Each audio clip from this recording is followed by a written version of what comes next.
Glória a Deus, com muita alegria, cumprimento a igreja com a paz do Senhor. Amém. Meus irmãos, estamos na casa de Deus para mais um culto de louvor ao nome de Jesus. Culto de ensino, os irmãos ainda chegando, terça-feira à noite.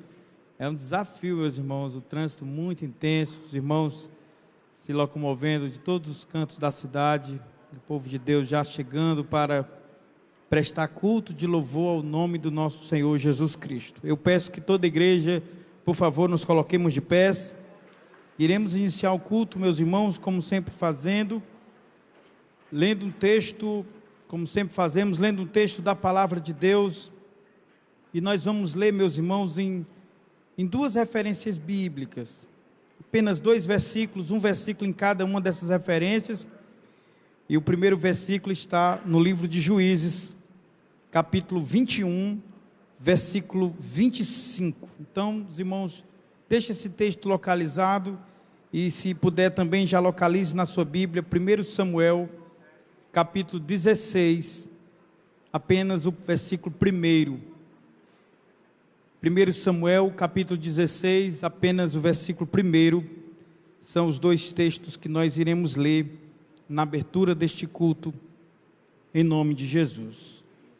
O texto bíblico, meus irmãos, de Juízes, capítulo 21, versículo 25, diz assim, leio na revista corrigida, leiamos a palavra de Deus. Naqueles dias não havia rei em Israel, porém cada um fazia o que parecia reto aos seus olhos. Naqueles dias não havia rei em Israel, porém cada um fazia o que parecia reto aos seus olhos. Agora iremos, meus irmãos, para 1 Samuel, capítulo 16, versículo 1, diz assim a palavra de Deus. Então disse o Senhor a Samuel, até quando terás dó de Saul, havendo eu rejeitado, para que não reine sobre Israel? Enche o teu vaso de azeite e vem, e enviar-te-ei a Jessé o belemita, porque dentre os seus filhos me tenho provido de um rei. A igreja diz amém. Amém.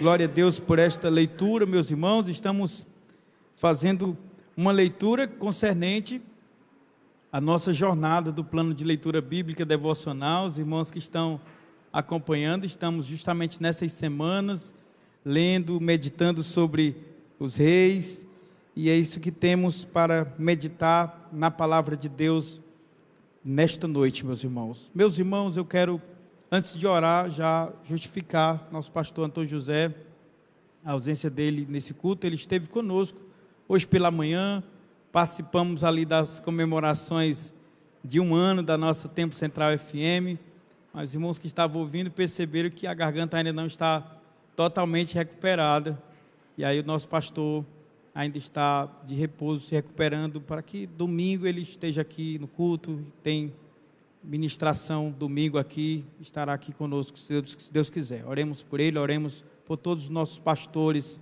por toda essa grande igreja nessa cidade. Justifico também a ausência do pastor Adail Salles, por um motivo de força maior, justificou não estar conosco nesta noite. Meus irmãos, quantos precisam de oração? Todos nós precisamos. Apresente alguém diante do Senhor. Se você sabe o nome de um irmão, de uma irmã que está enfermo, enferma, ore ao Senhor agora. Apresente ao Senhor. Deus é poderoso para ouvir a oração do seu povo. Oremos em nome de Jesus. Bendito Deus, Pai justo, santo e maravilhoso, nós queremos te louvar e te agradecer, Senhor, por esse dia. Esse é o dia que o Senhor nos fez, por isso que temos alegria, Deus, de poder te adorar, e nesta reunião solene, bendizer o santo nome de Jesus. Eu quero te agradecer pelo teu povo, que está reunido, aqueles que ainda estão chegando. Deus, traga em paz, em segurança os teus filhos para este centro da cidade, Deus. É um translado desafiador, uma cidade que tem seus riscos, mas o teu povo, Senhor, não mede esforços para estar na tua casa. E eu te louvo por isto, porque é fruto da tua bondade, Deus, do reconhecimento do teu favor, da tua graça sobre nós, sobre nossas famílias. Eu oro, Senhor, por cada mão levantada. Teus filhos precisam de Ti, Senhor. Sempre precisamos. Nossas lutas, nossas dificuldades, nossas batalhas, todas são levadas diante de Ti, Senhor, porque o Senhor é o nosso socorro, Tu és o nosso refúgio, Tu és a nossa fortaleza. Eu te peço, Senhor, que nesta noite tenhamos um culto marcado pela Tua graça, pela Tua presença, que os louvores, que a pregação da Tua palavra, tudo possa convergir para a glória e o louvor do nome de Jesus. É isso que nós pedimos e agradecemos no nome santo de Jesus. A igreja diga amém. Amém. Podeis sentar, meus irmãos, vamos juntos adorar Jesus com muita alegria. Cumprimentamos os irmãos com a paz do Senhor, amém. Hino de número 459, meus irmãos. Vamos juntos cantar hino de número 459. Aleluia.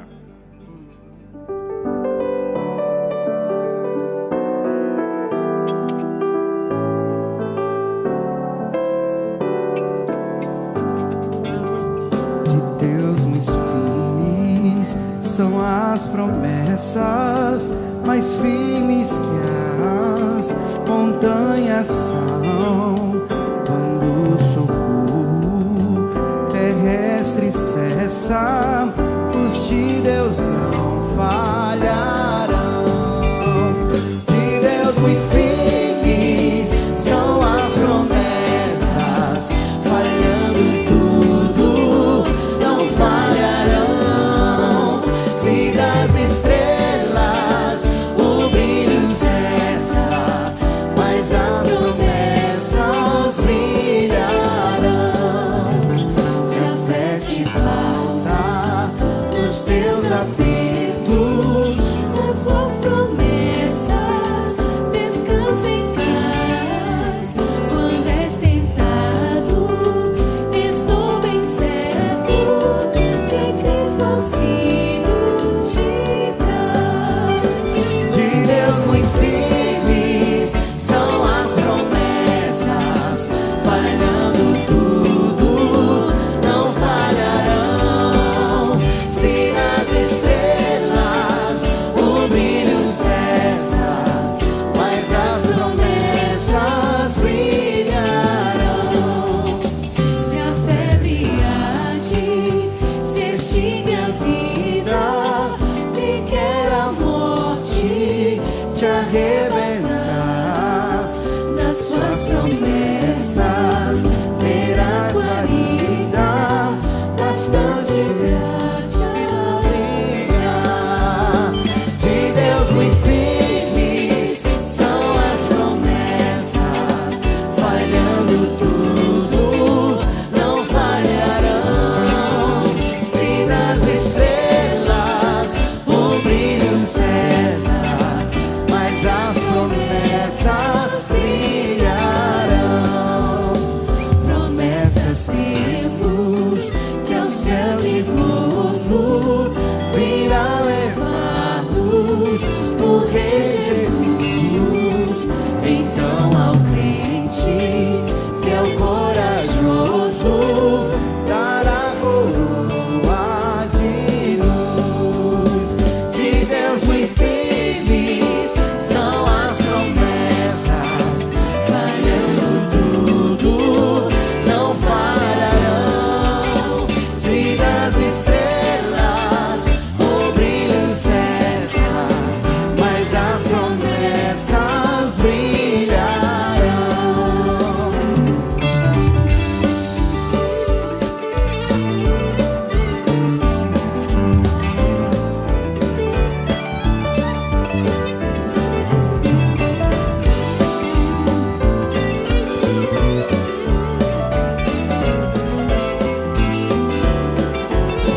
Cante mais uma vez, diga. De Deus muito firmes.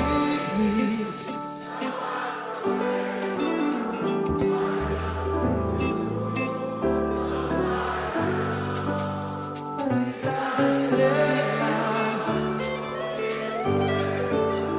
mas as promessas. Mais uma vez, terceiro, vamos juntos, diga.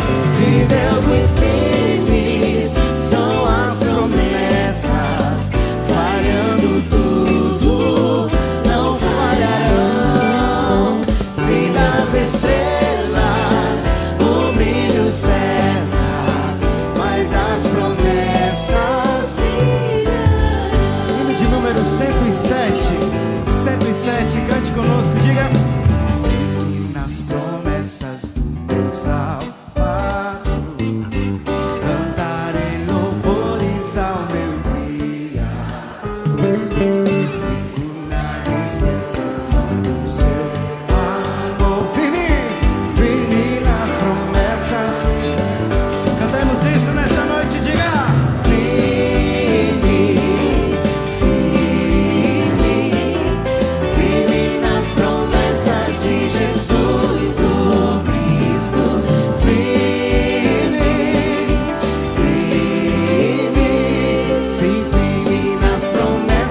Firme nas promessas de Jesus, o Cristo.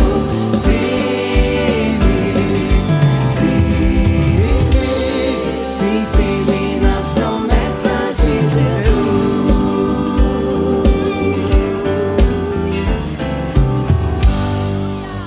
Glória a Jesus. Quantos nessa noite estão felizes com o Senhor? Glória a Deus. Como é bom te ver aqui nessa noite. Te convido a se colocar de pé, se você puder. Vamos juntos celebrar ao Senhor e agradecer a Ele por tudo que Ele tem feito, por tudo que Ele é, pela sua bondade sobre nós, a sua misericórdia sobre nós. Hoje tivemos a alegria de comemorar mais um ano, o nosso primeiro aninho da Templo Central FM. E como é bom ouvir testemunhos de pessoas impactadas pelo Evangelho e ver onde o Evangelho pode chegar, seja nessa cidade, estado, países, no decorrer do mundo. Então, grato ao Senhor por bons momentos vividos até aqui. Vamos juntos celebrar ao Senhor Jesus. Aleluia.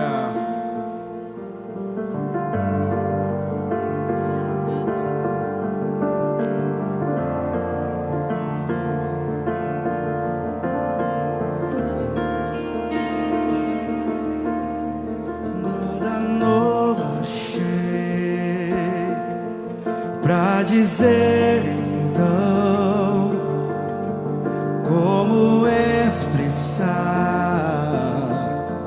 minha gratidão. Posso até cantar alguma canção que vai acabar, mas a tua não. Vamos juntos, cante isso. Então vou levantar as minhas mãos em louvar, pois tudo que tenho é um aleluia, aleluia.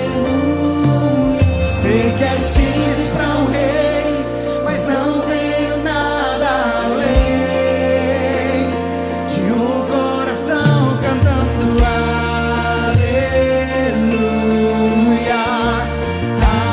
aleluia.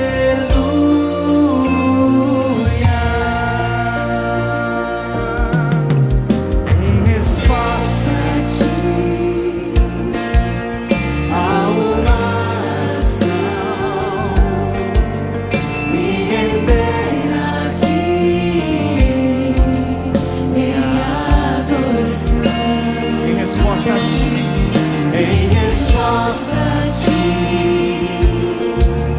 a uma ação, me render aqui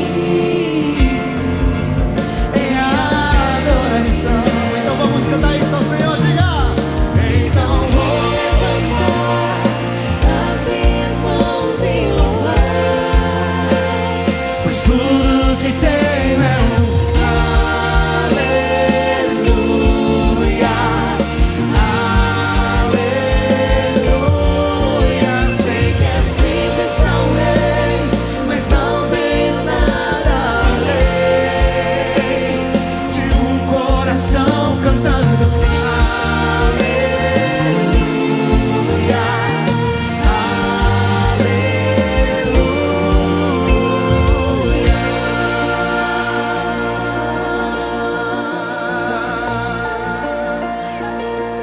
Vamos, diga. Em meu coração, não se envergonhe, cante essa canção, pois sei que há fôlego nesses pulmões, e vamos, louve ao Senhor. Em meu coração, não se envergonhe, cante essa canção, pois sei que há fôlego nesses pulmões, vamos, louve ao Senhor. Uma vez mais, terceiro, cante isso, diga. Em meu coração,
Fala isso, TC, diga.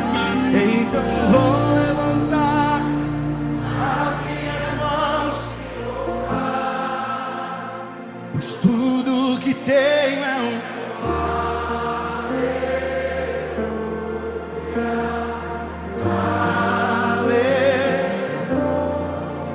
sei que é simples pra um rei, mas não tenho nada além de um coração cantando aleluia,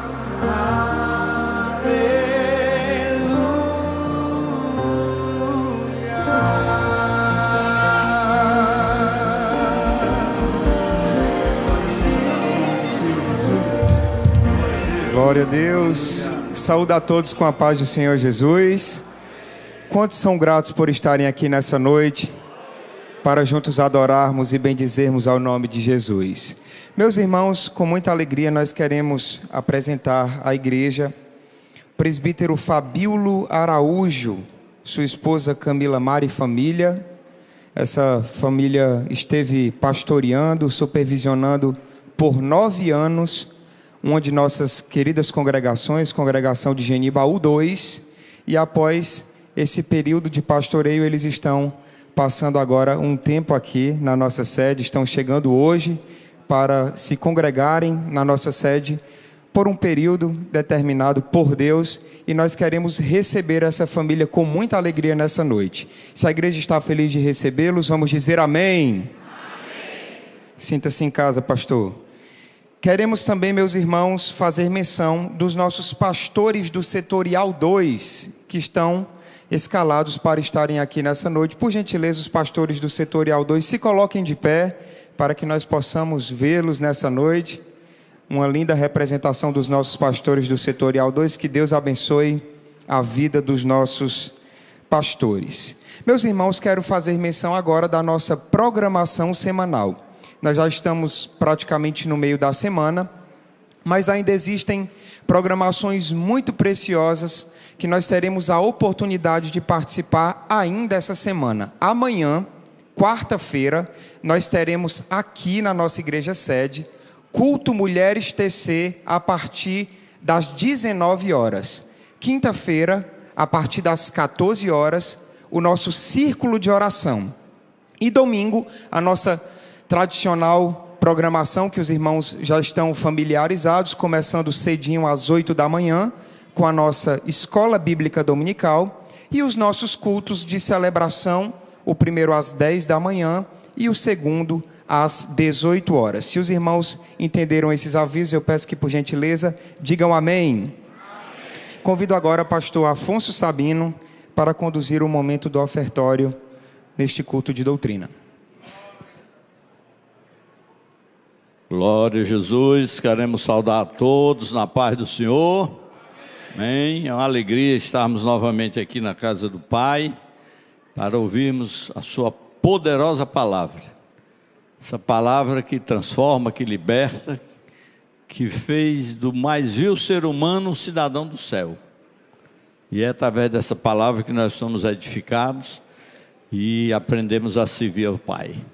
E vamos agora, com muita alegria, contribuir com nossos dízimos, nossas ofertas, para o sustento da obra do Senhor.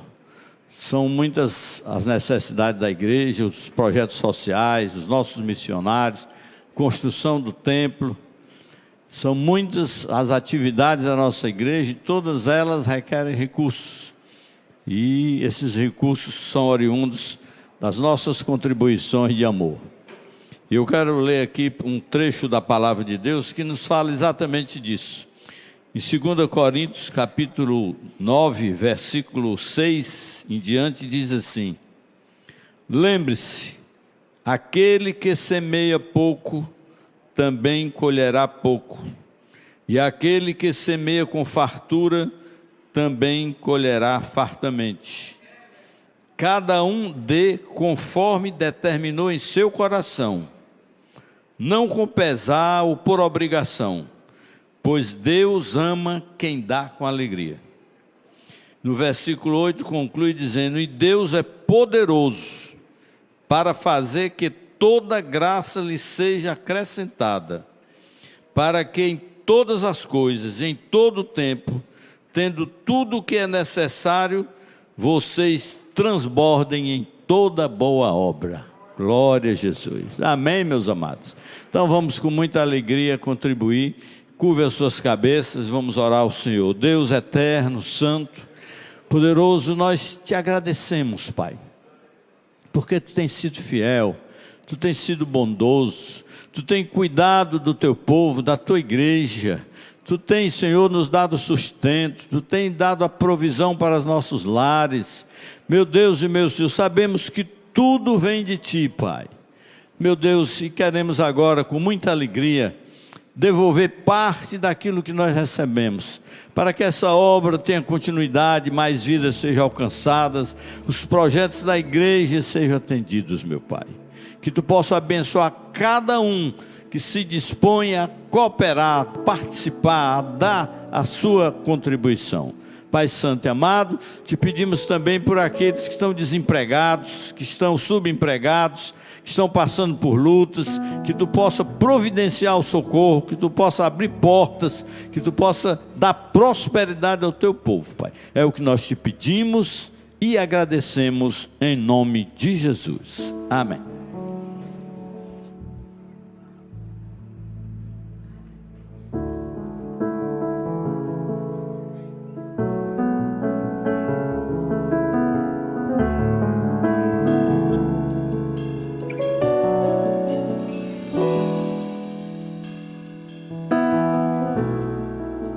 Sei que os Teus olhos, sempre atentos, permanecem em mim.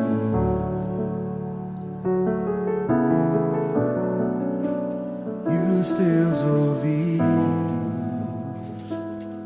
estão sensíveis para ouvir meu clamor. Posso até chorar, mas a alegria vem de manhã.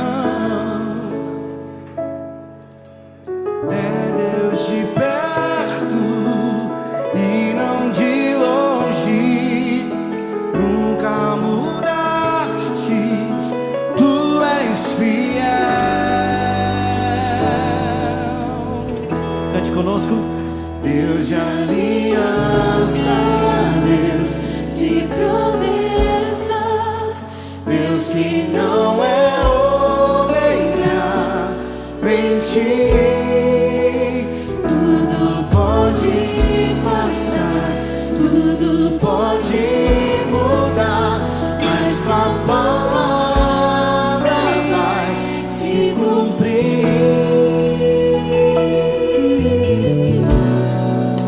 Sei que os Teus olhos, sempre atentos, permanecem em mim.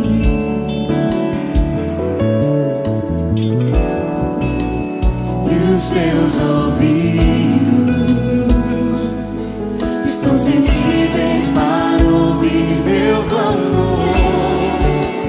Posso até chorar, mas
Glória a Deus. Quantos querem louvar esse Deus, meus irmãos?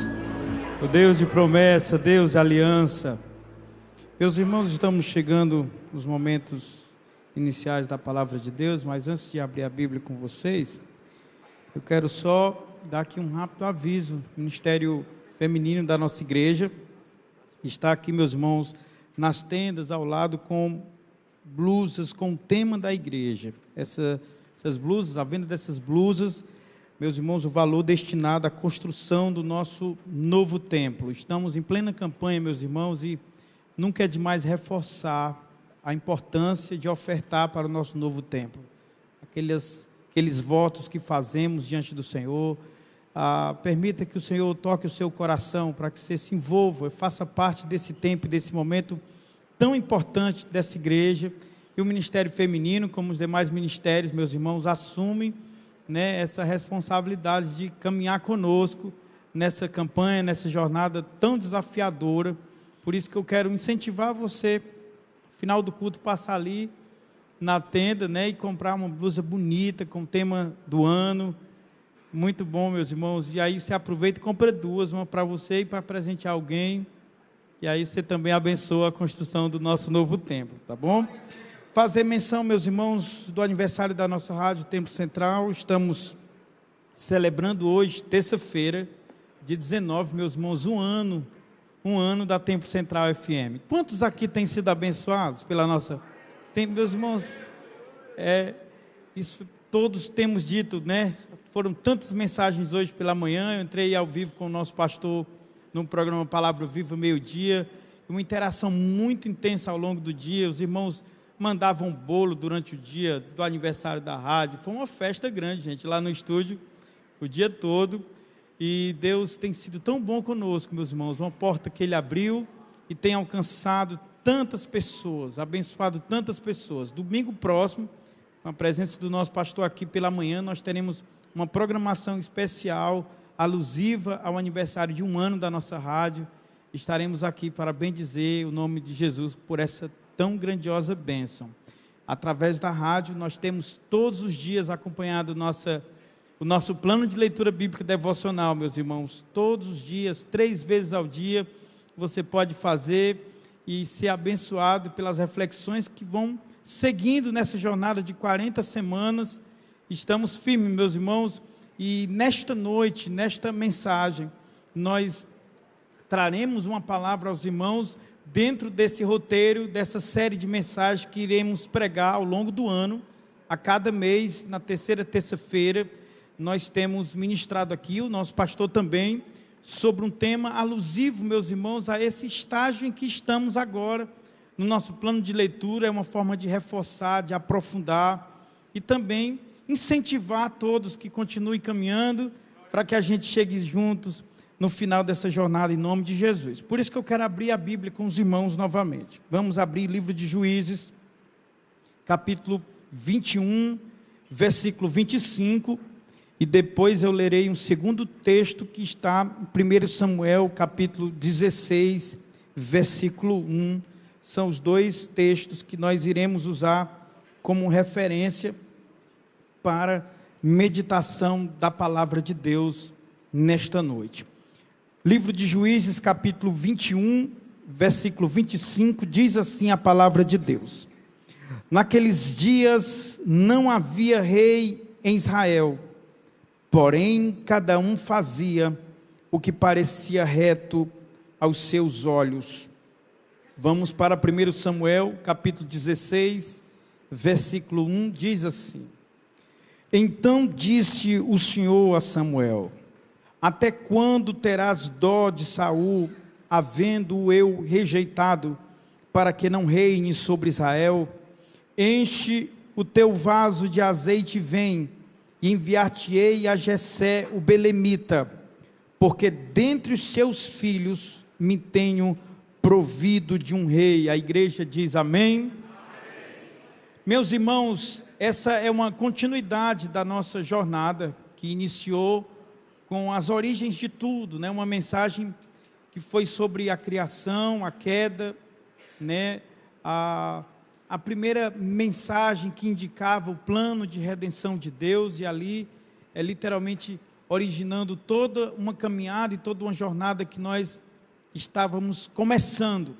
Em seguida, nós pregamos, o nosso pastor trouxe uma palavra aqui sobre o Deus de aliança e o Deus de promessas, falando do chamado de Abraão, e aquele é o momento em que Deus chama Abraão e promete fazer da sua semente, da sua descendência, uma família numerosa, família pela qual abençoaria a terra.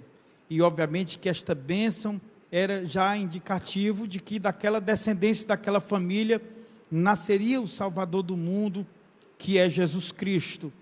Esta família cresceu, nós continuamos lendo e vendo que esta família cresceu, vem filho, neto, agora muitos filhos, né, descendentes de Abraão, são levados ao Egito, lá escravizados por 400 anos, depois eles saem de lá com braços fortes, e inicia-se aquela dolorosa, aquela difícil travessia pelo deserto, uma travessia que nós conhecemos de 40 anos.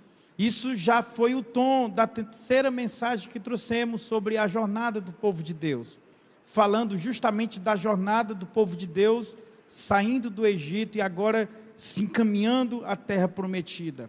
A história continua, meus irmãos, morre Moisés, Josué o sucede, e ele lidera esse empreendimento da conquista. Isso está no livro de Josué. Os filhos de Israel tomaram posse daquilo que Deus havia prometido.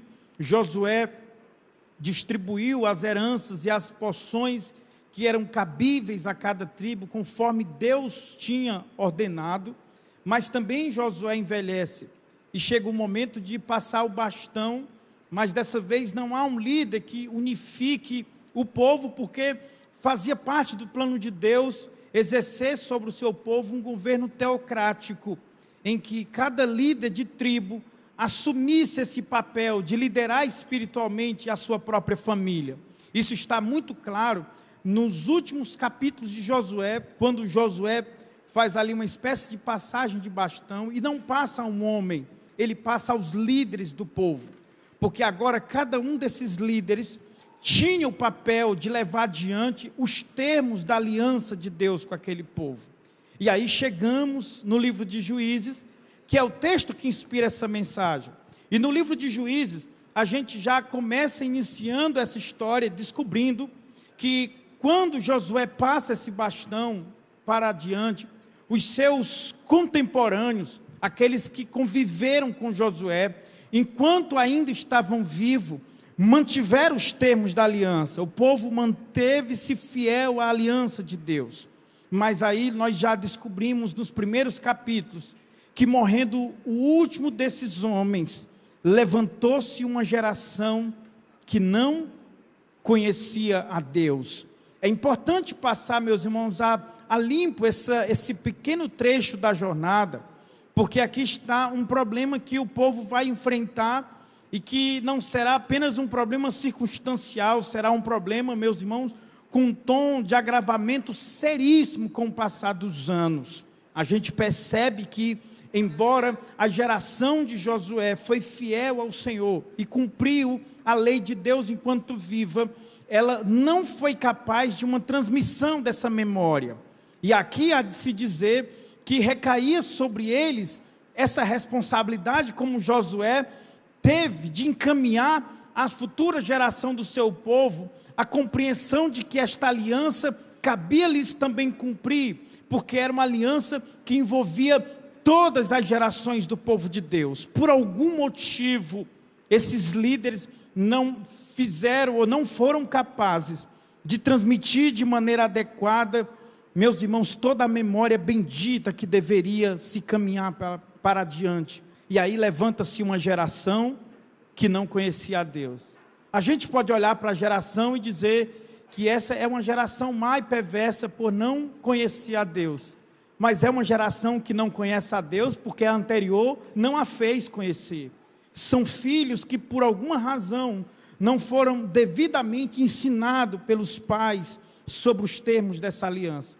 E a gente descobre mais à frente que esse problema está justamente na dificuldade, na impossibilidade que a geração que estava passando tinha de passar isso adiante. Portanto, ela morre e não há mais uma memória, e com a morte da memória, não há mais nenhum conhecimento de Deus. Obviamente, não estamos falando de um conhecimento conceitual, não estamos falando de informações, nós estamos falando de experiência, de conhecer Deus a ponto de relacionar-se com Ele, temê-lo, obedecê-lo. Esse é o sentido que o texto fala. E aí, meus irmãos, a gente abre o livro de Juízes, e essa eu não sei se é uma experiência de vocês, mas por algumas vezes já li a Bíblia toda, e sempre tenho essa experiência quando chego em Juízes. Juízes, meus irmãos, é um dos retratos mais perturbadores da condição humana, em todas as Escrituras, porque você percebe assim, uma sociedade devidamente ensinada e instruída, descendo de ladeira abaixo, meus irmãos, e declinando para, sabe, uma condição moral de absoluta depravação. E é interessante porque esse texto começa com esperança. Cada tribo já na sua própria terra, recebendo a sua porção, mas ela termina, essa história termina em decomposição. Ela começa com a continuidade da conquista, mas termina com uma nação espiritualmente fragmentada, adoecida, socialmente desintegrada. Aquela reunião solene de Josué 24, meus irmãos, reunindo todas as tribos, todos os líderes, de longe vai se parecer com agora as tribos, sabe, lutando entre si, guerras entre irmãos, a ponto de praticamente chegarem, meus irmãos, ao ponto de quase que dizimarem uma tribo. Deus teve que intervir, porque senão a tribo de Benjamim teria sido dizimada, numa guerra entre tribos, para vocês perceberem o grau de violência, o grau de impiedade que o povo de Deus agora está envolvido.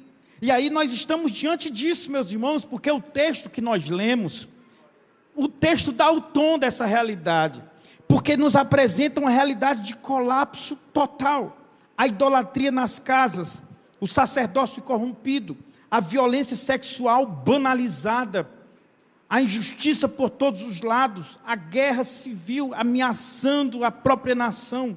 Israel, meus irmãos, agora começa a se parecer cada vez menos com o povo da aliança, e mais com as nações pagãs, que Israel, deveria influenciar. Então, diante desse cenário, o autor bíblico, o autor de Juízes, ele encerra com esta frase, e esta frase aparece 4 vezes, eu tive o cuidado de olhar, ela aparece 4 vezes na parte final da narrativa de Juízes. Naqueles dias não havia rei em Israel, mas no texto que nós lemos, ele segue dizendo, cada um fazia o que parecia certo aos seus próprios olhos. Essa é uma declaração muito importante no Antigo Testamento, meus irmãos, porque ela não se trata de um comentário político, aqui não é uma leitura de conjuntura social, pelo contrário, o autor, meus irmãos, está falando de uma condição moral, de uma condição espiritual.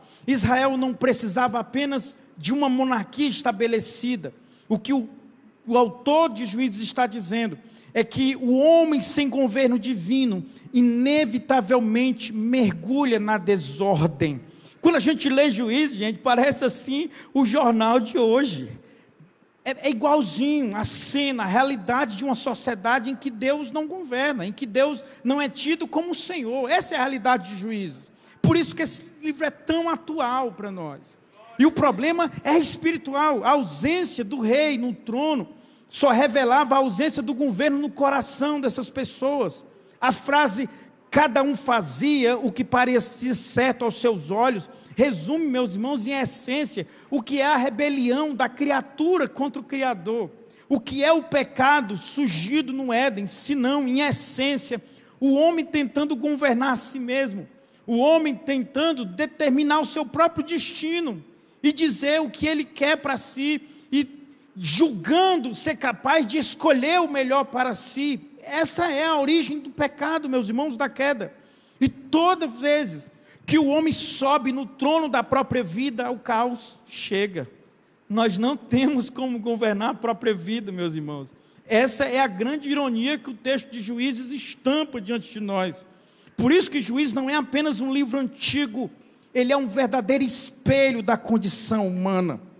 Mas a gente olha Juízes e pode ver assim, como caos, como crise, sabe, como um problema de declínio moral, mas há uma beleza na narrativa bíblica, porque esse caos que Juízes nos apresenta não é o fim da história.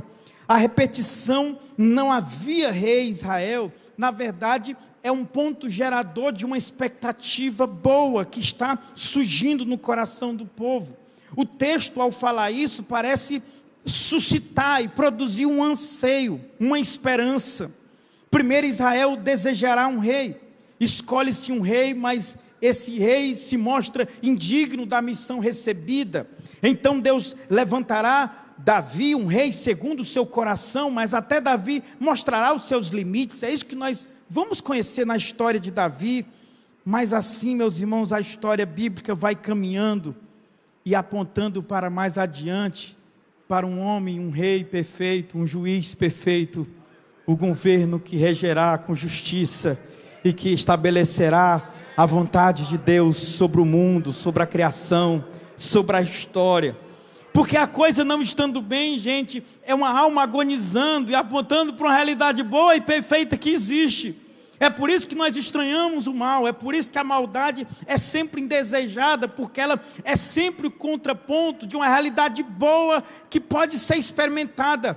É por isso que governos maus e corruptos chamam sempre a atenção, meus irmãos, como um ponto dentro de nós que parece apontar, parece pulsar a gente em direção a um juiz, a um governo, a um rei perfeito. Ele existe.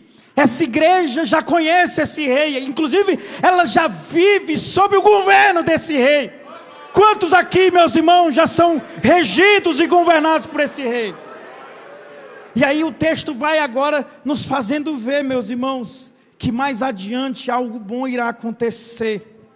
E é isso que eu quero trazer nesta noite, nesta palavra, segundo a graça de Deus. Eu quero falar sobre esse caos produzido quando o homem se torna o seu próprio rei. Eu quero falar sobre a frustração dos reis que o homem constrói para si. Eu quero falar da esperança revelada no rei segundo o coração de Deus. E por último, na conclusão, eu quero apontar para a expectativa do verdadeiro e definitivo rei. Porque esse, conforme Nabucodonosor viu naquela visão da estátua que os irmãos conhecem, quando ele sentar no trono e estabelecer o seu reino, nunca mais ele será tirado do trono. Todos os reinos caem, gente, e perecem. Todos os reis morrem. Todos os poderes do mundo fenecem, gente. Essa é a glória humana fadada a fracassar e um dia deixar de existir. Mas nós servimos, nós adoramos, nós esperamos um rei, um reino que nunca terá fim. Nunca terá fim. Nunca terá fim. Quem pode adorar a Deus? Porque nós estamos falando de um reino inabalável, gente. Nós estamos falando de um rei que não sofre impeachment, de um rei que não pode ser deportado, de um rei que não pode sofrer qualquer tipo de conluio, de traição. Ele governa, ele sabe de tudo, ele é poderoso sobre tudo, sobre todos. Os inimigos não são ameaças a ele, é sobre este rei que estamos apontando aqui. Mas antes de enxergar o vislumbre da realidade em que este rei governa, nós precisamos olhar o lado mais sombrio dessa história, porque fala desse caos que surge quando o homem se torna o seu próprio rei. A gente lê o livro de Juízes e a gente percebe esse movimento, gente, de decadência progressiva. Não é apenas repetição, é literalmente deterioração. É assim, você lê e diz, meu Deus, está ficando cada vez pior. Assim, está piorando cada vez, a ponto de você chega lá no fim, você descobre que você tem uma realidade que é pior do que todas as anteriores. E aí você tem em Juízes um padrão que está sempre se repetindo. O padrão é pecado, em função do pecado vem a opressão, porque os inimigos agora se assenhoram de Israel, agora oprimidos, o povo clama, Deus manda o libertador traz liberdade, traz, meus irmãos, um tempo de paz, e aí vem a recaída, porque essa é a condição humana, gente, é impressionante. Pouquinhos anos depois, a pessoa sofreu que não aguentava mais, está fazendo tudo de novo. Gente, não tem explicação não, ser humano, porque a gente é fadado a essa condição, sofreu assim até não querer mais, e aí Deus vem, depois, porque no sofrimento chora, se arrepende, né, clama, faz campanha de oração, aí tudo muda, o caos passou, agora é tempo de paz, de bonança. Gente, só foi chegar a paz, com pouco tempo depois, está aprontando de novo, fazendo igualzinho, aliás, não faz igualzinho não, faz pior, porque essa é a condição, faz pior, e esse é o retrato que o juiz nos apresenta, sabe?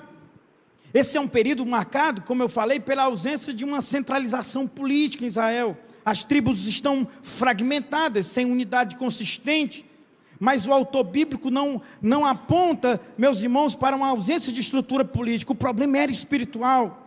Israel já possuía aqui a lei, possuía as promessas, possuía o sacerdócio, tudo isso Josué deixou funcionando direitinho, possuía a memória do êxodo, possuía a presença do tabernáculo. Você pensa que quando os juízes diz, e se levantou uma geração que não conhecia Deus, você pensa que essa memória está apagada? Não está. Olha a história de Gideão, ele conta os feitos de Deus ali para o anjo, quando o anjo aparece. Gente, qualquer garoto do povo hebreu sabia perfeitamente o que Deus tinha feito, sabia, essa memória não morreu. O que morreu foi o temor ao Senhor, foi a reverência ao Senhor. O que morreu, gente, foi não mais sentir o peso da santidade de Deus, foi a banalização do mal, do pecado agora para todos os lados. É isso que está acontecendo. Mas é interessante, porque isso fala dessa realidade que o texto apresenta nesta frase: cada um fazia o que parecia certo. Gente, esse é o ponto máximo da degradação moral de uma sociedade. Cada um faz o que parecia certo. Não é a luta da sociedade, gente, contra nós, contra os valores absolutos. Cada um tem a sua verdade, cada um tem a sua própria forma de enxergar as coisas. Gente, essa é a nossa condição desde os tempos imemoriais. E o pecado se manifesta justamente nessa tentativa de ser independente de Deus. E Juízes vem mostrar a gente o resultado inevitável disso. Quando o homem se torna seu próprio rei, desejos substituem a verdade. E aí deixa eu dizer algumas coisas para vocês confirmarem se eu não estou falando de um retrato que fala dos nossos dias. Quando o homem se torna o seu próprio rei, desejos substituem a verdade, impulsos substituem a sabedoria, vontade pessoal substitui a obediência. Observe que o critério deixa de ser a palavra de Deus, aquilo que Deus falou, aquilo que Deus disse, e passa a ser agora a percepção individual, porque o homem se torna a própria referência, gente, de verdade. Ele se torna senhor de si, da própria vida. Essa é uma situação tão caótica em Juízo, que a gente chega ao ponto, agora, gente, disso se tornar uma idolatria misturada com misticismo. Pessoas que não tinham legitimidade para exercer o sacerdócio, agora sendo sacerdotes de maneira ilegítima, porque cada um fazia do seu jeito, cada um interpretava da sua maneira. Sabe, nossa geração, e eu preciso dizer isso quando eu pensava nessa mensagem, nossa geração revive o espírito de juízo, meus irmãos. O espírito do tempo de juízo é um espírito tipicamente do mundo pós-moderno, porque nós vivemos justamente a cultura da autodeterminação absoluta. O homem contemporâneo acredita que a verdade é construção pessoal, liberdade é ausência de limite, autoridade é opressão. Existe um movimento, gente, colidindo, confrontando toda e qualquer noção de autoridade, a autoridade do pai, a autoridade do pastor, a autoridade dos governos. Esse é um caos, é uma sociedade que sabe, gente, que intercepta todos esses valores herdados de maneira milenar por gerações que nos antecederam e aloca nesses valores, gente, todo o preço dos males, das crises graves que a sociedade enfrentou ao longo dos séculos. E aí parece que em nome disso se estabelece agora uma guerra, gente, uma guerra contra os valores que nos trouxeram aqui, que nos estabelece como sociedade, valores como família, A relação dos pais com os filhos, a relação da igreja, dos membros com a liderança da igreja. Há um movimento maligno, gente, colidindo contra tudo isso e querendo diluir e fazer, gente, uma verdadeira balbúrdia, porque nesse contexto de subjetividade, de relativismo, não há referência. E vocês imaginam um lugar e uma realidade sem referência, sem padrões, sem absolutos. Gente, não é possível essa vida, mas essa é a vida que a sociedade está lutando para ter. E essa é a nossa luta, e não deixar isso acontecer. Mas Juízes está para nos mostrar isso, meus irmãos. Toda vida sem governo divino cai em desordem. Sem Deus no centro. O que é que governa sem Deus no centro? Vaidades governam, emoções governam, ideologias governam, que é o que está acontecendo hoje nesse país. Impulsos governam. O ego assume o trono, gente. O que as pessoas não sabem é que o coração humano é um rei cruel. Ele não deseja coisas boas para o ser humano, diferente do que o ser humano pensa. Sabe, a máxima do nosso tempo é essa: faça o que diz o seu coração. A pessoa está indeciso, às vezes, com uma decisão moral, claramente, flagrantemente, atentando contra Deus, aí o conselho, o que é que eu faço? A pessoa responde: faça o que diz o seu coração. Meus irmãos, o coração humano é a coisa mais enganosa que existe. Ele é tomado, gente, ele é banhado de perversão, porque a queda afetou o coração humano. Aí vocês imaginam o ser humano governado pelo seu próprio coração, onde é que isso para? Onde é que isso termina? Por isso que Juízes fala dos nossos dias. E aí o texto agora aponta, gente, para uma aspiração. E aí nós chegamos no segundo ponto desta palavra, que fala agora dos reis que os homens fazem para si. Porque o desejo de ter um rei, inicialmente, ele fala de aspirações boas e de uma continuidade natural da história do plano da redenção. Mas a gente vai perceber que, a princípio, isso não será do jeito correto. E não será do jeito correto porque os homens ainda insistem em fazer do seu jeito. A crise desse tempo, ela cria, meus irmãos, naturalmente um anseio inevitável. Precisamos de um rei. Essa é uma frase na boca de todos os líderes do povo. Juízes parece terminar, gente, com esse clamor nas ruas, nas casas. Precisamos de um rei. A questão, gente, é que não haver rei naquele tempo não era uma questão acidental, gente. Era uma questão, sabe, de distanciamento de Deus, porque aquilo que o povo imaginava quando dizia queremos rei, não era porque havia, sabe, não é porque havia, sabe, falta de referência, não é porque não há, sabe, limites claros estabelecidos, não é porque Deus tenha se ausentado. Deus nunca se afastou do seu povo. O ponto é que o povo quer um rei para si, gente. Um rei que seja a imagem e semelhança dele mesmo, e que faça as coisas conforme eles querem e desejam. A gente começa a entrar no livro de Samuel e descobre isso nos primeiros momentos, quando a judicatura já está em pleno declínio ali, e ela está ali representada por um homem senil, já velhinho, cansado, inoperante, que era Levi, que era, me ajudem por favor, o sacerdote Eli, que era o sacerdote contemporâneo de Samuel, que praticamente cuida de Samuel na sua infância, e era também juiz de Israel. E aí Samuel assume aquele posto. Samuel é literalmente o último juiz de todos esses juízes, e incrivelmente, gente, olha o que Deus faz, o último juiz foi o único de fato que prestou, assim, um homem de Deus em todos os sentidos, porque todos os demais juízes, se você olhar, eles tiveram problemas. Gideão, todos eles começaram bem, em algum momento tiveram fraquezas morais. Se olha para Sansão, às vezes, o meninozinho, nenenzinho cantando, eu quero ser como Sansão. Se eu escutar o meu filho cantando isso, eu paro de cantar. Deus te guarde você ser como Sansão, porque pensa um cabo enrolado. Era nazireu de Deus, um homem, sabe, que tinha uma promessa bonita de ser libertador, e como foi de fato. Mas se olha a história de Sansão, gente, tem pouquíssimas coisas louváveis na história de Sansão. Um sujeito, sabe, impetuoso, um homem dominado pelos próprios impulsos, e o feito mais heróico dele foi no dia que ele morreu, porque ele praticamente tira a própria vida naquele ato de demolir o templo em que os filisteus estão reunidos naquela festa, e aí Deus vai literalmente operando, gente, nos erros e acertos dos homens, o seu plano, porque o seu plano marcha de maneira triunfante, não será frustrado. Esse é o meu e o seu Deus. Deus não depende dos homens para fazer a sua vontade prevalecer. E às vezes mesmo a gente fazendo todo esforço para estragar tudo, Deus ainda faz, meus irmãos, de seres imperfeitos, instrumentos da sua graça. Quantos podem louvar por isso? É por isso que Deus não jogou a gente fora, meus irmãos. Ele gosta da gente. E olha que a gente se esforça muito para atrapalhar. É a condição humana, pastor Saturnino. Era tão mais fácil os anjos fazendo isso aqui. E aí Deus tem uma paciência, gente, de contar com a gente. E a gente vai e erra, aí Deus dá outra chance, e restaura, e traz de novo. E ajeita aqui, e aí uma hora sai daqui, vou trazer outro. E aí o outro também se enrola todo. É a nossa condição, gente, é a condição que está aqui diante de nós. Esse povo agora tem a possibilidade de ter um rei.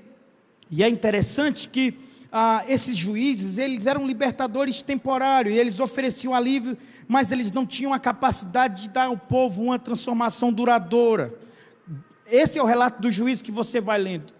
Sabe, no tempo do juiz houve paz, morreu o juiz, acabou tudo, a paz, acabou a liberdade, porque são ciclos que se repetem de maneira inevitável.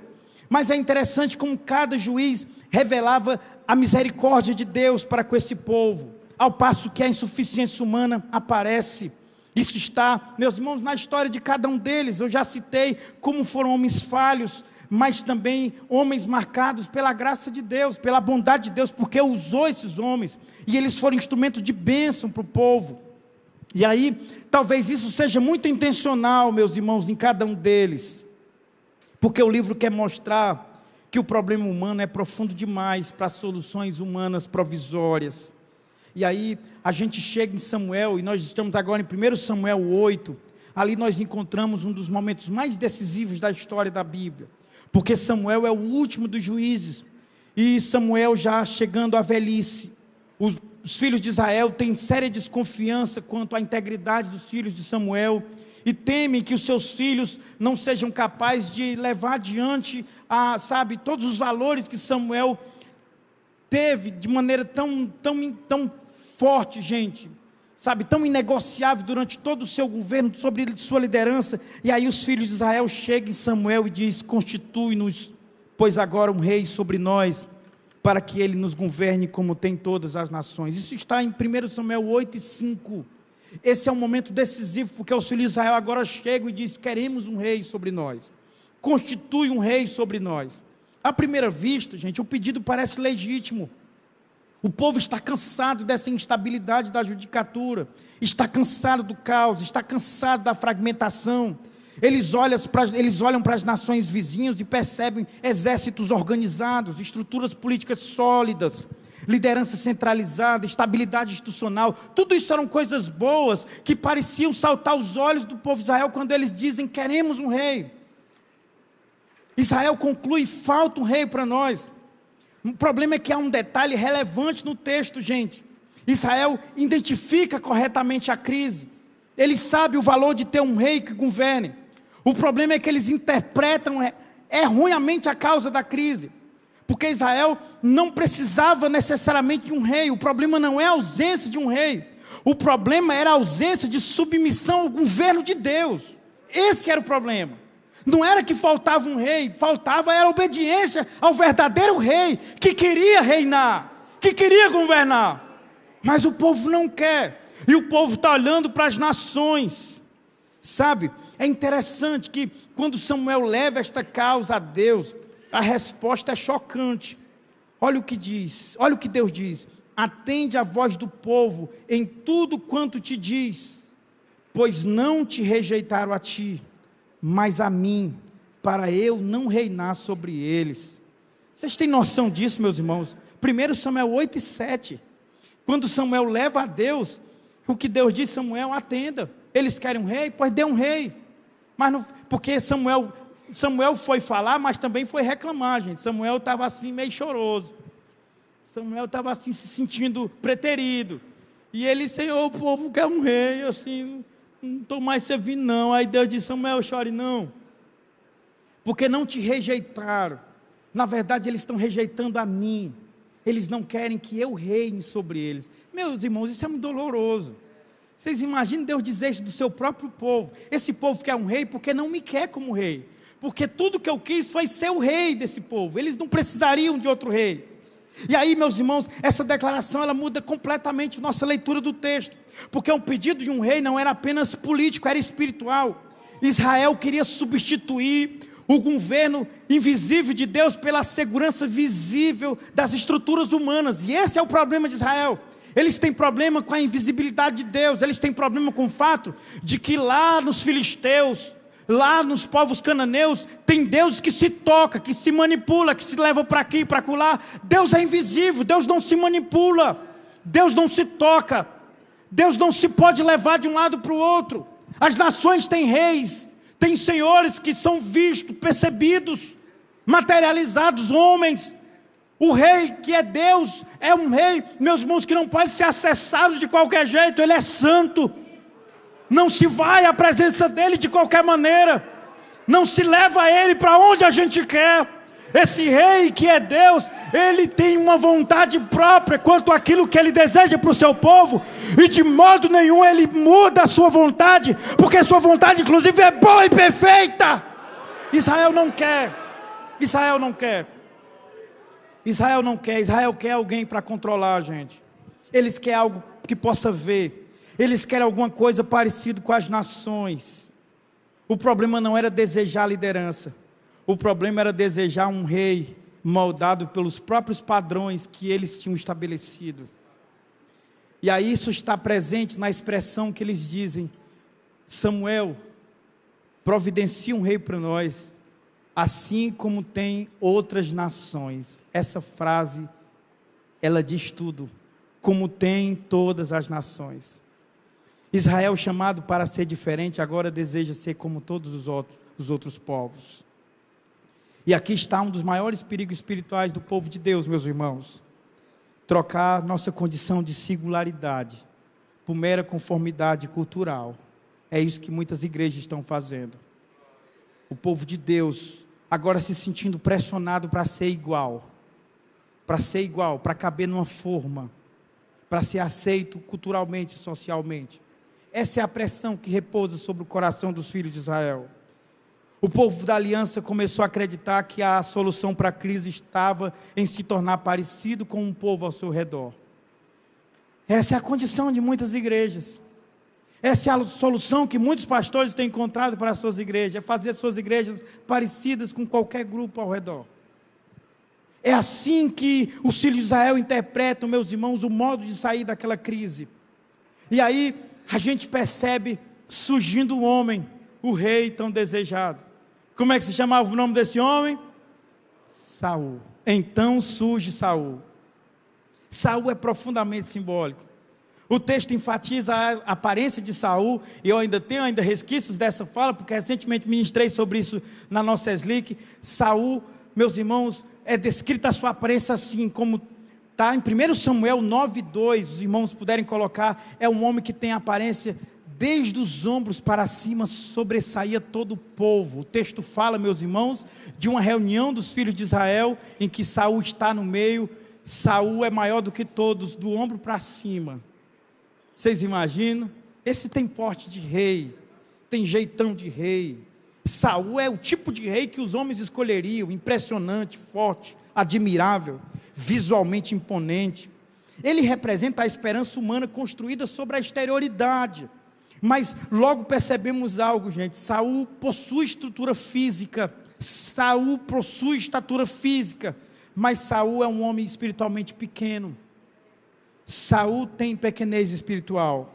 Sua trajetória revela um homem inseguro, emocionalmente instável, incapaz de obedecer plenamente, preocupado com a aprovação pública, resistente à submissão total a Deus. Esse é o Saul, grandão, mas medroso. E Saul queria o trono, ele queria o trono, e ele assume o trono, ele tem agora o poder, ele tem a estabilidade política, mas ele decide não ser um homem dirigido plenamente por Deus. Ele tem vontades próprias, é um homem voluntarioso, é um homem que, acossado pelas pressões, decide fazer do jeito dele e banca isso, porque se sente rei, suficiente para fazer coisas, mesmo para além do que Deus mandou, enfrentando a legítima autoridade espiritual sobre o povo que era Samuel. E a gente conhece a história, eu não vou me deter aqui. Saul é o homem que deseja governo sem render-se a Deus. É o homem que quer poder, mas não está disposto a submeter-se unicamente àquele que tem o verdadeiro poder. Eu vi essa frase na estante do meu amigo Kelso, está ali.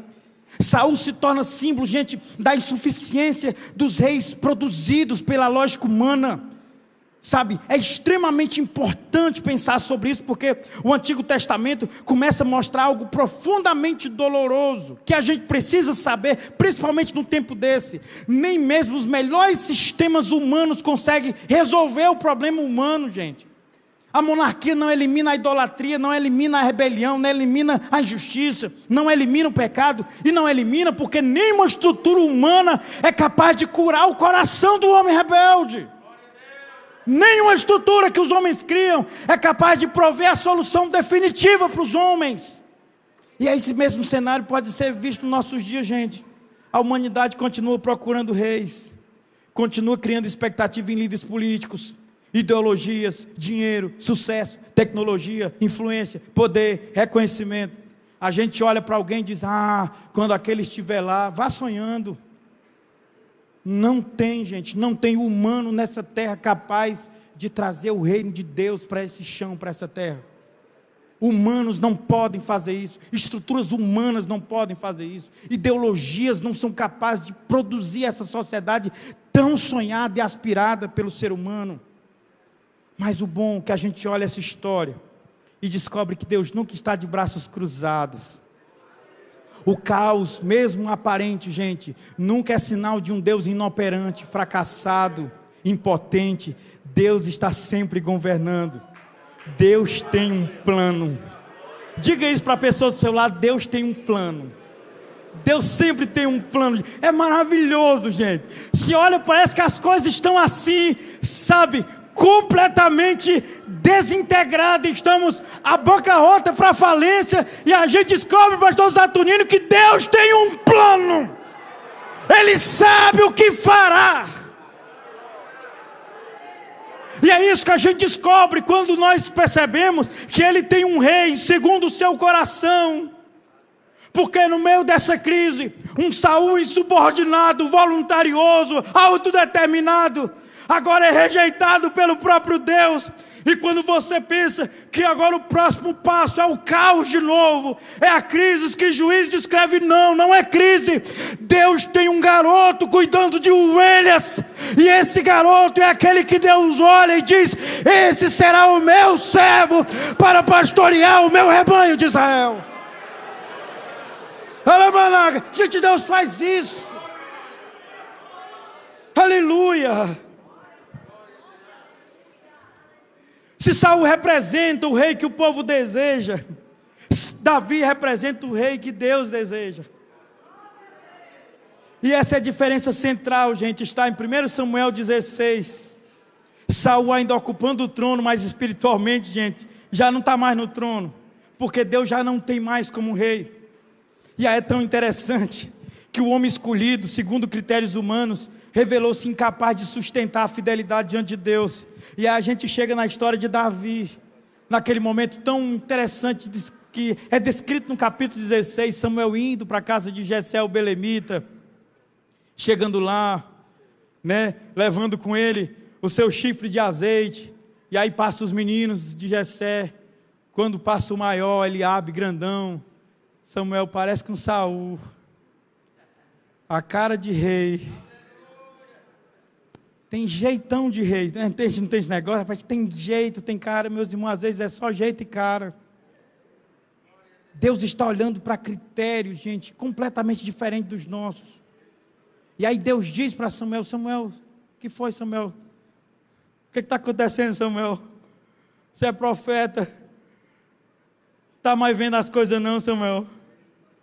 Está olhando só para o exterior, para a casca, para a cara bonita, para o tamanzão, para a impostação da voz. Você pensa que eu preciso de um homem para governar o meu povo? Eu preciso de um homem temente que me sirva e me obedeça. Eu já tenho esse homem, não é Eliabe não, aí passa Abinadab, passa Samar, passa todo mundo. E aí Samuel olha assim e diz, irmão, não posso ter errado de endereço. Aí olha, Jessé, acabaram os mancebos. Aí você percebe que Davi é uma figura tão apagada naquele contexto, que ele não só está fora de casa, como ele é uma pessoa totalmente esquecida ali. Jessé diz, tem um, está cuidando das ovelhas, o Davizinho. Aí Samuel, eu não erro de endereço, a casa é essa, o pai é Jessé, e se tem mais um filho, e não foi nenhum desses. Aí é interessante que aquele é um momento que era comum os profetas chegarem, o banquete está posto, aquele, né? Era quase que uma solenidade receber um profeta em casa.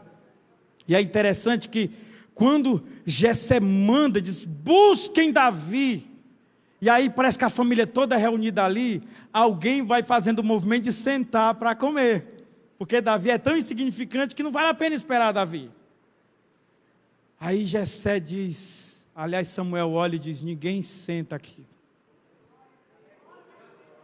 Ninguém senta antes que ele chegue. Aleluia. Interessante que quando Deus fala de Davi, Deus diz, eu achei Davi. O pastor pregou sobre isso esses dias. Eu achei Davi. Eu achei o meu servo com o meu óleo. Eu ungi. Aleluia. Aleluia. O que tem de mais nesse homem? Esse homem não é Saul, isso já diz muito. Esse homem está disposto a obedecer a Deus.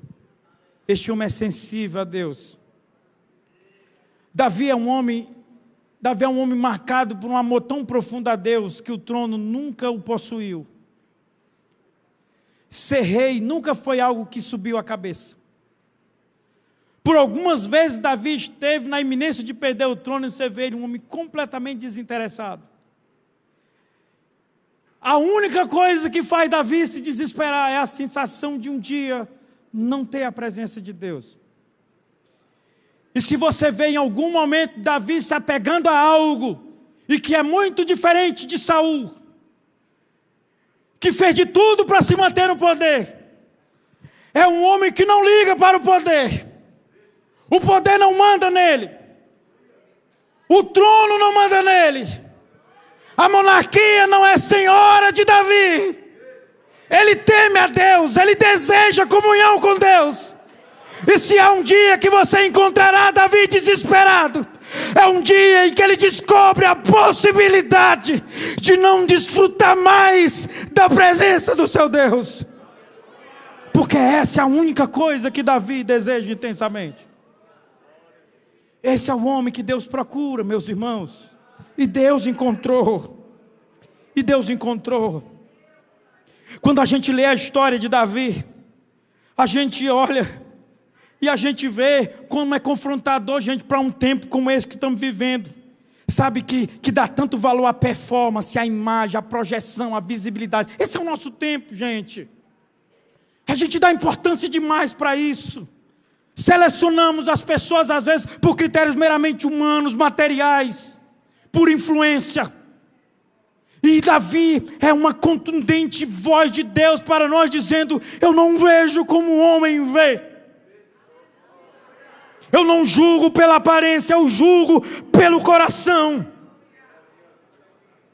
Mas a gente olha para Davi, e aí a gente vê Davi, gente, fazendo acontecer em Israel tudo aquilo que Saul deveria e não fez. Davi traz a arca, Davi estabelece o culto, Davi organiza o louvor a Deus, Davi une as tribos, Davi teme a Deus, Davi respeita os sacerdotes que Deus estabeleceu sobre o seu povo, Davi sabe seus limites, Ele é rei, mas ele não tem ofício espiritual de exercer funções próprias do sacerdote, como Saul ousou exercer. Davi é um homem que Deus agrada.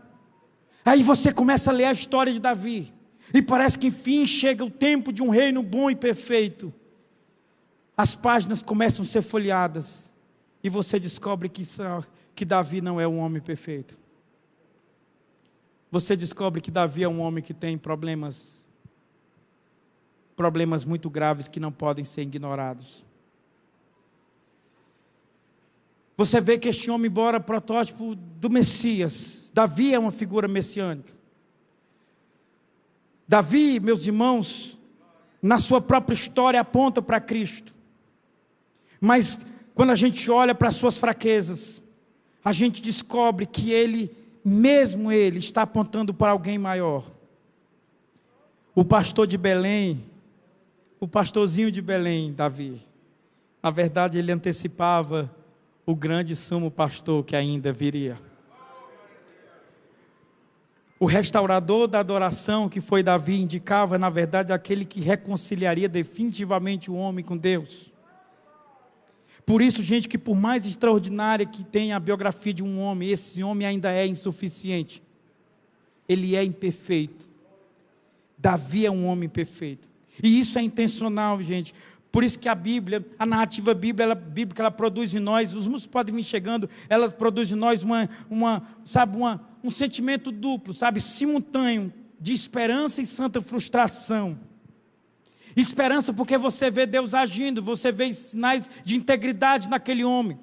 Uma frustração santa porque nem mesmo o melhor dos homens consegue resolver plenamente o problema humano. Davi falha, Davi manipula, Davi peca, Davi mata. Davi colhe consequências profundas dos seus atos. E a história de Davi agora, gente, experimentando todas essas cenas horrorosas que a gente lê, coisas que são terríveis e que ele foi capaz de fazer, parece agora fazer ecoar de novo quem estabelecerá o reino de Deus. E isso, gente, agora aponta para uma expectativa que segue no Antigo Testamento, porque a gente olha para Davi e diz, também não é esse. Os profetas então agora começam a ecoar de maneira mais persistente, insistente. Eles começam agora a falar de um descendente de Davi.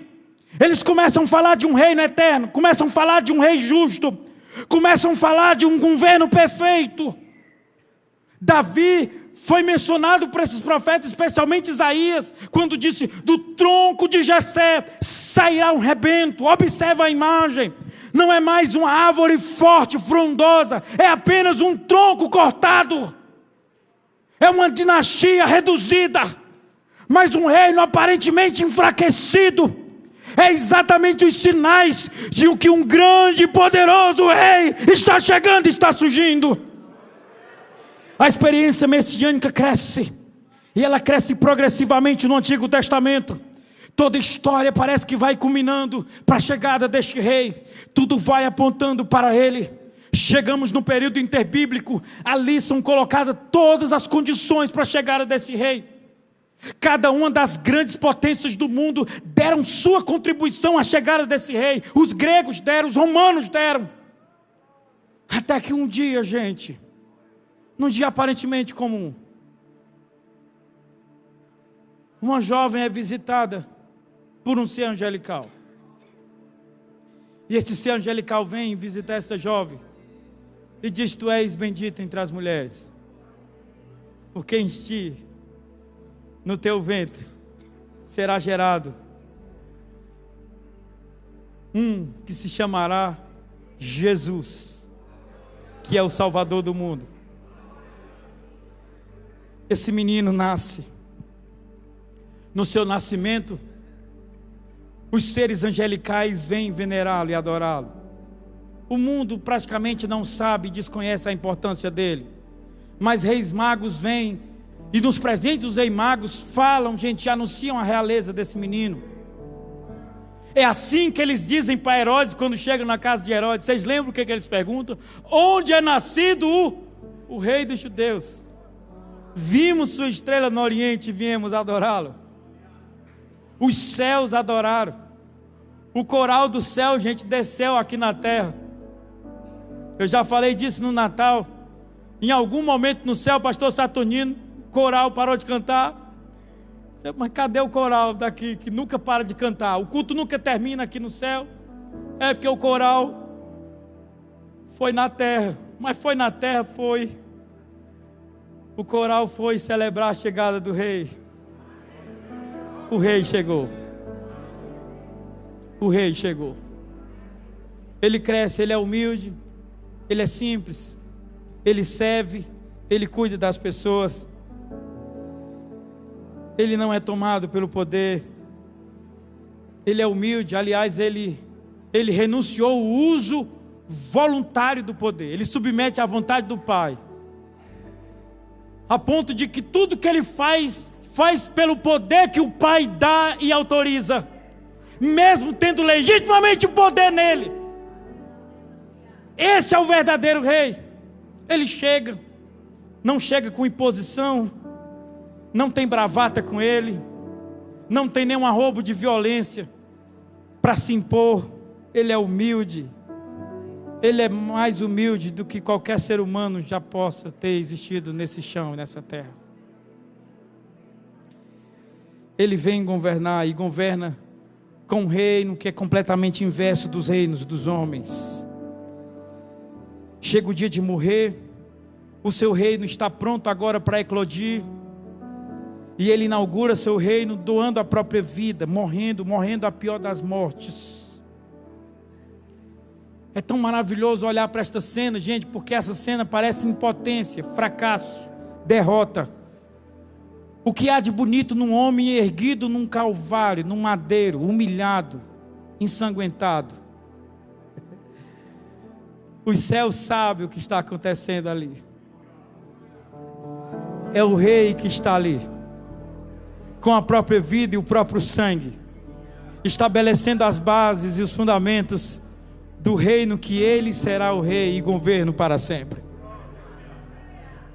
Há um detalhe importante aqui, porque quando Cristo está lá crucificado, Pilatos coloca uma placa bem grande sobre sua cabeça: este é o rei dos judeus.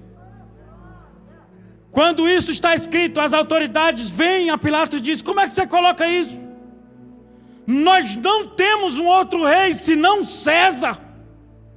Tire essa placa, ele não é o nosso rei. Os anos passarão. O rei voltou para casa. E voltou deixando uma missão. E a missão é esta: anuncie que o reino é chegado e muito em breve se estabelecerá plenamente. O rei virá de novo. O rei virá de novo. O rei virá de novo. Essa é a mensagem. Diga isso. Digam isso. Digam isso para uma sociedade falida, tomada de corrupção. O rei virá de novo. Diga isso para a sociedade tomada pelas facções e o crime. O rei virá de novo. Diga isso para uma sociedade enferma, cambaleando, cansada, deprimida. O rei virá. O rei virá. Alamanaga Shuraramahaya. Zacarias viu a chegada deste rei no seu retorno. Eu não sei porquê, mas depois de milênios, ele tem no próprio corpo as marcas da sua morte. Naquele dia, quando ele chegar de novo, os filhos de Israel olharão para ele e dirão: que marcas são essas? Que cicatrizes são essas nas tuas mãos? Ele dirá: elas são as marcas das feridas que fui ferido na casa dos meus amigos. O texto diz que Israel pranteará, dizendo: matamos o nosso rei. Aquela placa não era apenas um emblema de humilhação, era a mais contundente declaração de que aquele morto na cruz era o nosso rei. Como não vimos, como não enxergamos, como não percebemos. Ele vem, igreja. Ele vem. Ele vem. O rei humilde, rejeitado, desprezado, preterido, humilhado, injustiçado, vem. E ele vem com cetro de justiça. Na sua coxa a inscrição para todos vem: Rei dos reis, Senhor dos senhores. Ele vem, levante sua mão. Cadê a comunidade do rei que pode agora prestar culto a ele? Ele vem. Fiquemos de pé nesta noite em nome de Jesus. Ele vem. Ele vem. Deixa eu pedir uma coisa, por favor. Por favor, diga isso para o seu irmão do seu lado. Diga isso para ele. Diga assim: eu não sei como está a sua vida hoje, mas acredite, o nosso rei vem.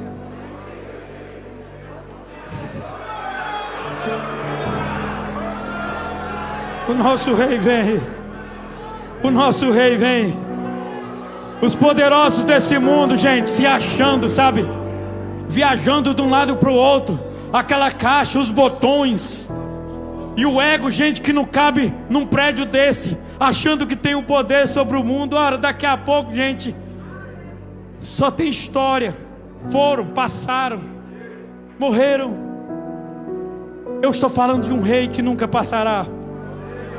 Eu estou falando de um rei que no dia que estiver entronizado, pleno, sobre tudo e todos, todos esses poderosos, pastor, o senhor está falando de todos que não pertencem a esse rei e que não guardaram a vida para ser parte do governo deste rei, estarão lá ajoelhados perante este rei. Todos. Paulo antecipou a declaração da boca dos grandes. E o que eles dirão, pastor? Dirão assim: Tu és Senhor. Tu és o Senhor. Eu fui poderoso na terra, mas eu nunca fui o Senhor. Tu és o verdadeiro Senhor. Tu és o verdadeiro poder. Tu és a verdadeira grandeza. Tu és o verdadeiro poder. Quantos podem bendizer o nome desse grande Deus? Eu quero ler a conclusão desse texto, meus irmãos, para terminarmos esta palavra. E eu convido a igreja para uma declaração coletiva. E esse é um compromisso que nós assumimos. Eu vou ler, meus irmãos, a primeira parte desse texto, até o juntos, e a partir disso todos vamos ler. Meus irmãos, eu peço que seja assim em voz alta, para todo mundo ouvir que está em casa.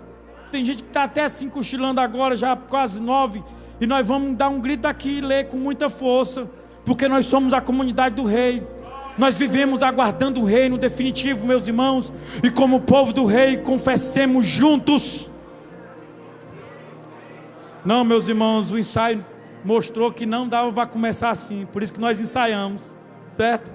Vivemos aguardando o reino definitivo, e como povo do rei confessemos juntos.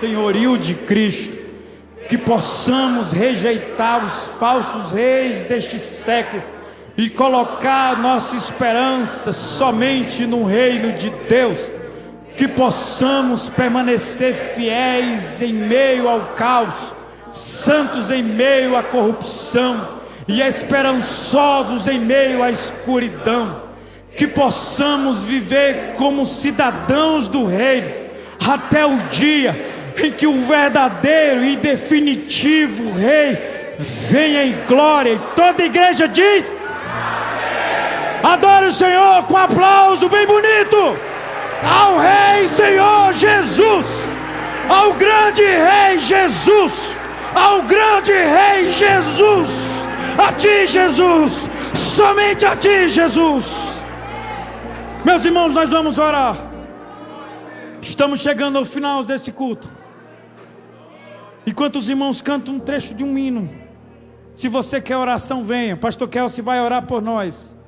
Convido o pastor Kelsey para orar, pastor Saturnino da bênção apostólica. Mas enquanto os irmãos adoram com um trecho de um hino, se você deseja oração pela sua vida, venha. Talvez uma palavra como essa te traga a consciência do quanto você precisa de Deus e do quanto você precisa colocar-se diante de Deus. Quem sabe arrependido, querendo perdão, querendo restauração. Venha, venha em nome de Jesus, venha. Nele o meu prazer está. Venha em nome de Jesus. Digno de desatar. Venha.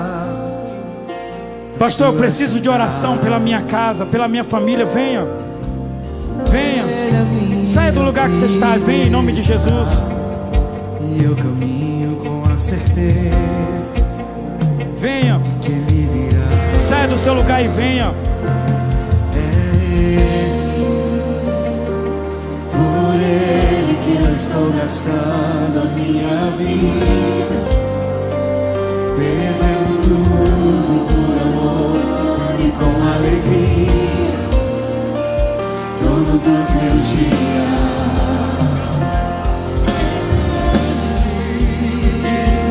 Por Ele que eu estou gastando a minha vida, perdendo tudo por amor. Levante sua mão, adore ao Senhor. Aleluia.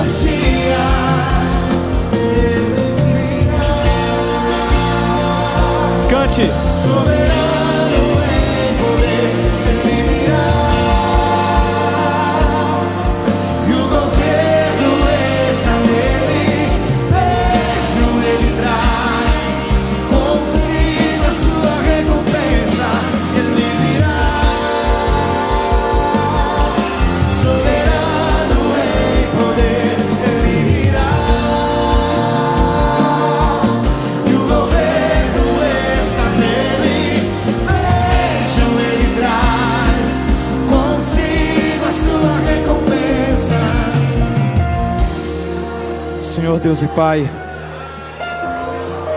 apesar de nós, Deus, apesar das nossas fragilidades, apesar da nossa impotência, Deus, tem misericórdia de nós, Pai. Nós sempre tão tendenciosos ao governo, nós sempre tão tendenciosos às nossas próprias vontades e à nossa autonomia, nós sempre tão amantes, Deus, de escolher aquilo que é bom e mal aos nossos próprios olhos. Ó Deus, a Tua palavra nos alerta e nos traz à memória mais uma vez que Tu és o único, que Tu és soberano, que Tu és majestoso, que Tu governa e controla o tempo, que os dias estão todos debaixo da Tua santa e poderosa vontade, Deus. Tu levantaste homens, Deus, Tu usaste-os como ferramentas, como instrumentos em Tuas mãos. Tu nos trouxeste até aqui, Deus, em nossas jornadas, em nossas histórias, que nós possamos, Deus, discernir o Teu agir em meio à nossa fragilidade, que nós possamos, Deus, perceber a Tua mão poderosa em meio aos nossos dias de fraqueza, que nós possamos perceber, Deus, a Tua misericórdia em meio às nossas vulnerabilidades e pecados, que nós possamos, Deus, perceber a Tua fortaleza quando somos fracos, Pai. Senhor Deus, eu Te apresento a Tua igreja, todo o Teu povo, este povo que hoje Te espera, que confia neste Rei que já reina, nesta igreja que tem uma missão. Ó Deus, nós somos uma igreja enviada. Senhor Jesus, a missão que Tu nos deste, ela é coletiva, ela é um anúncio em alto e bom som, Deus. Nós não somos enviados para dentro de nós mesmos, para dentro das nossas próprias individualidades e autonomias, Pai. Nós somos enviados ao mundo, Deus. Traz, Senhor Jesus, à Tua igreja a mensagem mais poderosa e envia-nos, Deus, com poder, com ousadia, para anunciar, Deus, a este mundo que o verdadeiro Rei reina, que o verdadeiro poder já governa, que o Rei Criador, que tem um intento desde o início dos tempos, completará a sua obra. Ó Deus, que nós possamos chegar lá, Deus, no alvo, no prêmio, no grande dia, Deus, em que todo olho verá, em que toda lágrima cessará, Deus, e que a tua presença será plena em nosso meio. Deus, eu te apresento cada um dos teus filhos que está aqui na frente buscando em ti socorro, fortalecimento, ó Deus, perdão. Pai, que o teu Espírito Santo possa chegar na vida de cada um deles, operando, Deus, onde eles neste momento te pedem. Pai, atende a oração e a súplica do teu povo. Ó Deus, este é o padrão de um povo que te reconhece como o único Deus, poderoso Deus. Este povo te clama em meio às suas fragilidades, Deus. Toma a iniciativa mais uma vez em nosso favor, Pai, e nos ajuda, Deus, e nos fortalece, e nos dá constância, Deus, e firma os nossos passos, porque de Ti nós dependemos, Pai. Leva-nos em paz para os nossos lares, livra-nos, Pai, de todo mal. Deus, nos protege a cada dia, e abençoa a Tua igreja em tudo, Pai. É o que eu te peço, e te agradeço, em nome de Jesus. Você pode dizer amém? Amém. Glória a Deus. Amados de Jesus, recebamos a bênção apostólica, a graça do Senhor Jesus Cristo, o amor de Deus nosso Pai, a comunhão e as consolações do Espírito Santo de Deus, repouse sobre cada um de vós, e a igreja que pertence ao Senhor Jesus Cristo diz: amém. Deus abençoe a todos em nome de Jesus.